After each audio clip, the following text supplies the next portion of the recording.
আসুন আজ হোমি জাহাঙ্গীর ভাবার জীবনটা একটু ঘুরে দেখি। আপনারা হয়তো ওনাকে ভারতীয় পারমাণবিক কর্মসূচির জনক হিসেবেই চেনেন, তাই না? কিন্তু সত্যি বলতে তিনি এর চেয়েও অনেক বেশি কিছু ছিলেন।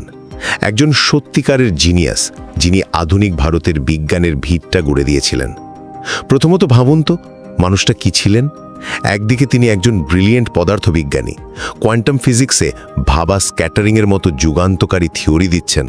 আবার অন্যদিকে তিনি একজন দারুণ চিত্রশিল্পী আর ক্লাসিক্যাল মিউজিকের সমজদার। দ্বিতীয়ত, ভারতের জন্য তার স্বপ্নটা দেখুন। বিশ্বযুদ্ধের কারণে যখন দেশে ফিরতে বাধ্য হলেন, তিনি কিন্তু বসে থাকেননি। তিনি স্বপ্ন দেখেছিলেন বিজ্ঞানে আত্মনির্ভর এক ভারতের। আর সেই স্বপ্ন থেকেই জন্ম নিল TIFR বা tata institute of fundamental research.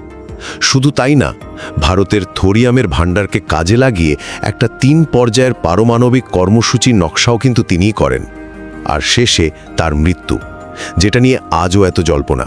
1966 সালে অ্যালপসে একটা প্লেন ক্র্যাশে তিনি মারা যান। কিন্তু ব্যাপারটা কি জানেন?